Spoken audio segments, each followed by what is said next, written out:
अस्सलाम वालेकुम। क्रिकेट गुजरात के साथ मैं हूं नाजरीन एजाज भाट। सबसे पहले बात करेंगे पाकिस्तान वर्सेस अफ्रीका के मैच में जो अंपायर से मिस्टेक्स हुई उसके बारे में। उसके अलावा बात करेंगे पाकिस्तान के अभी तक जो वर्ल्ड कप के अंदर रहने के चांसेस हैं वो कितने हैं, इसके ऊपर बात करेंगे। और उसके अलावा ऑस्ट्रेलिया ने आज न्यूजीलैंड को क्या टारगेट दिया है और इस टारगेट के बाद जो है वो ऑस्ट्रेलिया की पोजीशन जो है वो टॉप 4 के लिए कितनी स्ट्रांग हो जाएगी, इसके ऊपर बात करेंगे। तो सबसे पहले मेरे ख्याल में जिस चीज़ के ऊपर बात करने की जरूरत है वो वही है कि जो अंपायरिंग कल की गई है, जो आईसीसी के रूल्स थे, मैं इसमें इतना अंपायरिंग को भी जो है वो नहीं कहूंगा कि अंपायर की गलती थी, इसमें आईसीसी के रूल की गलती थी।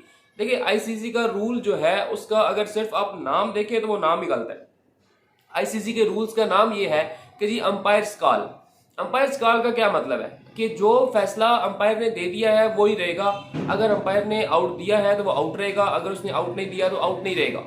किस सूरत में नहीं रहेगा जी? पहली बात तो ये है कि अगर देखें, अगर तो फैसला वही रहना है जो अंपायर ने दिया है, तो फिर रिव्यू सिस्टम वाला जो लॉलीपॉप है वो क्यों दिया हुआ आपने आईसीसी ने पूरी दुनिया को? या तो आप उसको खत्म कर दें। अब रूल ये है, स्मिथ के साथ जो हुआ था वही सीन कल रात जो है वो पाकिस्तान के साथ भी हुआ है। स्मिथ के साथ क्या हुआ था और पाकिस्तान के साथ क्या हुआ, मैं आपको ये बात समझाता हूं बड़ी आसान से लफ्जों में। देखिए आईसीसी का रूल ये है कि जी जब बॉल लगेगी, पिच के ऊपर भी है, पैड के ऊपर सीधी लगी है, ठीक है, अगर विकेट्स को वो बॉल 50% से कम टच होती है, यानी कि आधी बॉल से कम अगर लग रही है या आधी बॉल से ज्यादा अगर उससे बाहर निकल रही है, तो यहां पे आके रूल खत्म हो जाता है। यहां पे आके क्या होता है कि जी अंपायर्स का, यानी कि अगर सपोज दैट जैसे रात को हुआ कि वो बिल्कुल प्लम था, सीधा लगा, लाइन के अंदर लगा, पैड में भी लगा, सब कुछ हुआ, अब वो बॉल जो थी वो 50% से ज्यादा जो है वो बाहर थी, यानी विकेट्स को नहीं हो रही थी हिट, 50% से कम हिट हो रही थी। तो अब इसके ऊपर क्या रूल है कि जी जो अंपायर कॉल देगा, यानी ये अगर फर्ज करें अंपायर आउट दे देता और बॉल जो है वो 50% से ज्यादा जो है वो अंदर हो जाती या बाहर हो जाती, कुछ भी हो जाता, तो उसके ऊपर भी अगर साउथ अफ्रीका भी रिव्यू ले लेता तो कोई फर्क नहीं पड़ना था। जो अंपायर्स की कॉल थी वही रहना था।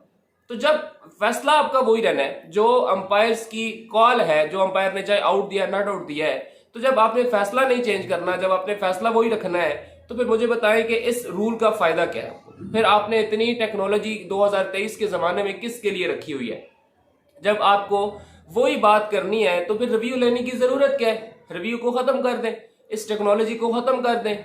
इसके अंदर आपने अमेंडमेंट्स करनी है और ये आप वर्ल्ड कप की बात करेंगे, लेकिन क्या फायदा? वर्ल्ड कप तो आपने, हमारा वर्ल्ड कप तो बर्बाद कर दिया और ये आईसीसी के रूल्स की वजह से हुआ है। टीम से हमें कल कोई गिला नहीं था, हमें हमारे प्लेयर से कोई गिला नहीं था। जो टीम आपको 400 मार रही थी उसको हमने 270 में जो है वो दिन में रात में सब हर जगह तारे दिखा दिए थे। पसीने छूट गए थे डी कॉक के और उनके कैप्टन के और उनके कोचेस के कि 270 के ऊपर भी आके वाकई ये पाकिस्तान वो टीम है जिसका कोई भरोसा नहीं है, ये कुछ भी कर सकती है। अब आखिर में आके, और मुझे समझ नहीं आई, आउट आपने देखा होगा बिल्कुल प्लम लगा है, बिल्कुल विकेट्स के सामने लगा है, तो अंपायर के आउट ना देने की क्या रीजन थी? अंपायर को हम इस पे ऊपर जस्टिफिकेशन उनको जरूर देनी चाहिए, लेकिन वो देंगे नहीं डेफिनेटली, क्योंकि उनका काम ऐसा है। और आईसीसी भी इसके ऊपर जो है वो नहीं आएगा, क्योंकि आईसीसी भी अभी वर्ल्ड कप चल रहा है, तो वर्ल्ड कप के दौरान जो है वो आईसीसी किसी किस्म का कोई रूल जो है वो चेंज नहीं कर सकता। तो लेकिन अब नुकसान इसका क्या हुआ? नुकसान इसका डेफिनेटली जो है वो पाकिस्तान की टीम को हुआ कि वो एक जो सीधा आउट था, पाकिस्तान एक अपना जीता हुआ मैच था, वो मैच जो है वो पाकिस्तान आखिर हार गया।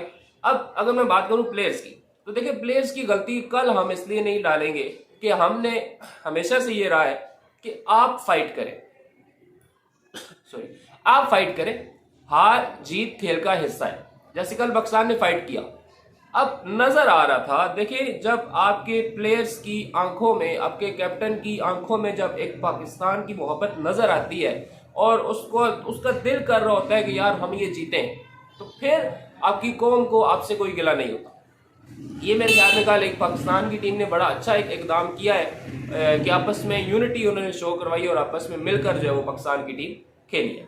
इसके अलावा नाज़रीन, बाबर आजम के बारे में जो खबर आ रही है वो ये कि जी उन्होंने पिछले 2 दिन से लगातार पीसीबी चेयरमैन ज़का अशरफ को जो है वो कॉल्स की हैं, मैसेजेस छोड़े हैं, उनके कोई और पर्सनल है बंदा उसको भी की है, लेकिन कोई कॉल का रिस्पॉन्स जो है वो बाबर आजम को नहीं दिया गया।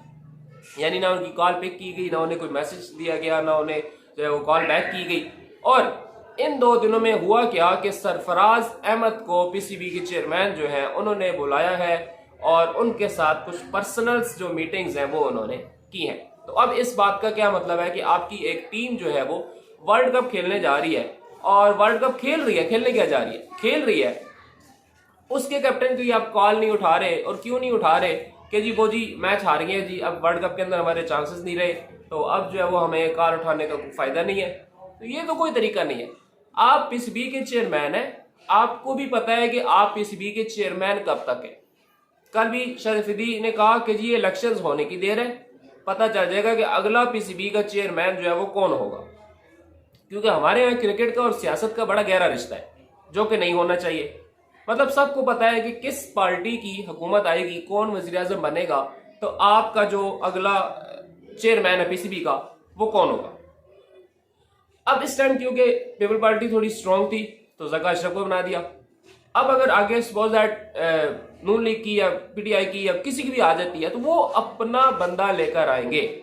ये बात ज़का अशरफ साहब को भी पता है। और आपके पास इस टाइम बाबर आजम के अलावा कोई बंदा नहीं है। आप बाबर आजम को हटा के किसको लाएंगे? आपके पास कौन ऐसा बंदा है जो जिसकी कैप्टन के अंदर जो है वो आपकी टीम जो है बड़ा अच्छा खेली है? हर बंदे का एक टाइम होता है। ये अभी बाबर आजम का स्टार्ट है। ये बात पीसीबी को समझनी चाहिए। ये बात एक्स जो भी हमारे बड़े प्लेयर्स हैं, सीनियर प्लेयर्स हैं, उनको समझनी चाहिए कि जी आप इस तरह से नहीं कर सकते। देखिए पाकिस्तान 92 का वर्ल्ड कप कैसे जीता? 83 में कैप्टन कौन था वर्ल्ड कप में?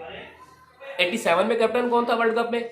92 में कैप्टन कौन था वर्ल्ड कप में जब पाकिस्तान जीता? तो तीनों टाइम पे एक ही कैप्टन था, इमरान खान। तो इसका मतलब क्या हुआ? अगर 83 में इमरान खान हार गया तो निकाल देते, कैप्टन क्यों रखा उसको अगले 4 साल? 87 में फिर इमरान खान को कैप्टन, इमरान खान कैप्टन था, पाकिस्तान फिर हार गया 87 का वर्ल्ड कप। 92 तक फिर इमरान खान को क्यों रखा? अगर ये बात ये साबित करती है कि अगर आप एक प्लेयर को चांस देंगे, उसको थोड़ा सा कॉन्फिडेंस देंगे। अभी बाबर आजम की बहुत क्रिकेट पड़ी है, बहुत ज्यादा क्रिकेट पड़ी है। और मैं ये भी कहने में कोई मुझे आर नहीं है कि इतनी जो ज़का अशरफ की, अल्लाह ना करे, लेकिन इतनी शायद ज़का अशरफ की जिंदगी ना पड़ी हो जितनी बाबर आजम की क्रिकेट पड़ी है। बाबर आजम को इस टाइम चेंज करना बिल्कुल भी मुनासिब नहीं है। आप पाकिस्तान क्रिकेट को दोबारा बैकफुट्स पे ले जाएंगे। आप पाकिस्तान क्रिकेट के अंदर दोबारा जो है वो सियासत को इन कर देंगे। आप पाकिस्तान क्रिकेट के अंदर दोबारा जो है वो ग्रुप्स बना देंगे। तो मेरे ख्याल में दुख सबको हुआ है, आपको हुआ है, हमें हुआ है, पीसीबी चेयरमैन को भी हुआ होगा। लेकिन इसका ये हल, इसका ये मतलब बिल्कुल भी नहीं है कि जी आप बाबर आजम की कॉल ही ना उठाएं, आप बाबर आजम को रिस्पॉन्स ही ना करें, आप पीछे अपनी जो है वो नई तैयारियां शुरू कर दें। तो ये ऐसा कुछ भी नहीं है। ये भी कहा जा रहा है इतनी माशाल्लाह हमारे पास पीछे बाबर आजम की रिप्लेसमेंट इतनी पड़ी है कि जी 3 जो फॉर्मेट है तीनों का कैप्टन अलग अलग होगा। अगर अब बाबर आजम तो एक था तीनों का, क्यों? उसके अंदर एबिलिटी थी। आपके पास पीछे कोई ऐसा बंदा ही नहीं है जिसको आप तीनों फॉर्मेट्स के लिए बना सके।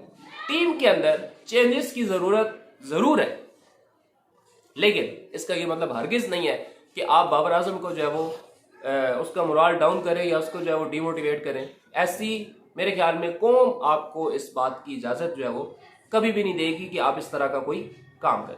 बाकी आईसीसी के ऊपर कल बहुत तनकीद हुई, इंडियन जो जर्नलिस्ट हैं उन्होंने भी किया। और मेरे ख्याल में आप इस टाइम हमें छोड़े, आप दुनिया का कोई जर्नलिस्ट देख लें, आप इंडिया का कोई जर्नलिस्ट देख लें, आप उससे पूछिए कि भाई ये जो कल मैच हुआ है पाकिस्तान का, इसके बारे में आपका क्या ख्याल है। जो रिव्यू है इस पे हरभजन सिंह का आपने देखा होगा, हरभजन सिंह ने पूरा उनको ऑपरेशन किया और उन्होंने भी यही बात बोली है कि भाई जब होना वही है तो फिर रिव्यू का क्या फायदा था, गंदा सिस्टम था, इसको खत्म करें। आपने टेक्नोलॉजी का जो मजाक बना दिया।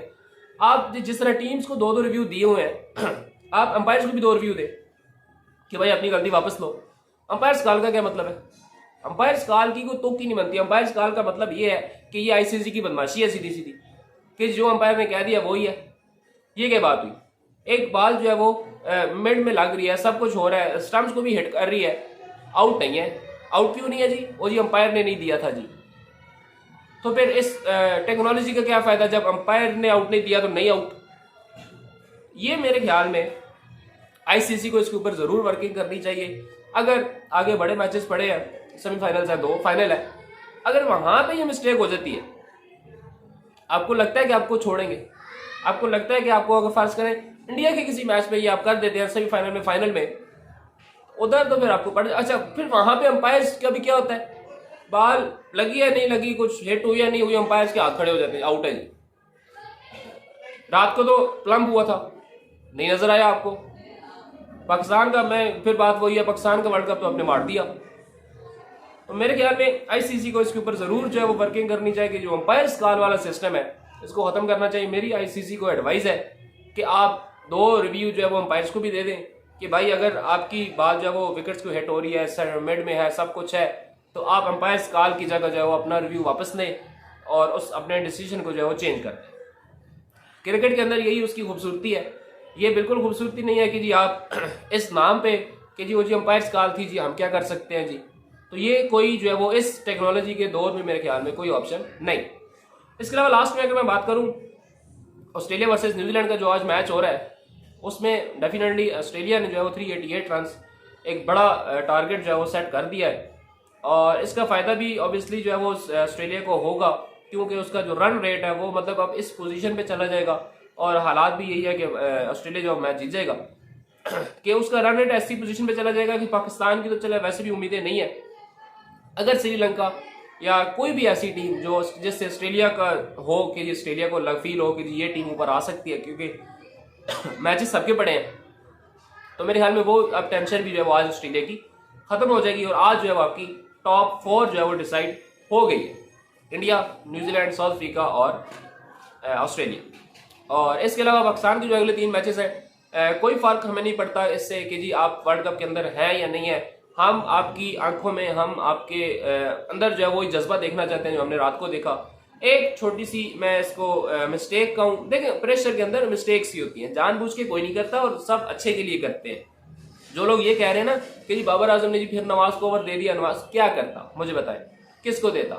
नवाज एक ऐसा बंदा है जो तेज भी मार सकता था, नवाज एक ऐसा बंदा है जिसकी टर्न होकर बाहर भी जा सकती थी। सो ठीक है, उसामा मीर अच्छी ऑप्शन था, उसामा मीर को अगर बाबर आजम ओवर दे देता तो अच्छी ऑप्शन था। इवन कि आपने देखा होगा कि इफ्तिखार ने इशारा भी किया कि जी मुझे दे, मैं करवाता हूँ तेज, क्योंकि उसका भी है कि वो बीच में एक तेज मार जाता है। लेकिन इसका ये मतलब हरगिज नहीं है कि बाबर आजम का कोई जो मकसद था वो ये था कि जी पाकिस्तान जीतना जाए, ऐसा बिल्कुल भी नहीं है। उसकी अपनी सोच थी, डेफिनेटली उसको लगा कि यार नवाज निकाल जाएगा और नवाज के पास मेरे ख्याल में एक अच्छा और गोल्डन चांस था दोबारा हीरो बनने का, जो हमेशा से बाबर आजम ने कहा था कि ये मेरा मैच विनर है, तो मैच विनर बनने का मेरे ख्याल में उसके पास एक गोल्डन चांस था जो कि उसने गवा दिया। बाकी इंशाल्लाह हमें उम्मीद है कि अगले 3 मैचेस के अंदर भी पाकिस्तान की टीम जो है वो इसी तरह परफॉर्म करेगी। और ये थी नाजरीन अभी तक की अपडेट्स, बहुत जल्द मिलेंगे इंशाल्लाह अपनी अगली वीडियो के साथ, तब तक के लिए अल्लाह।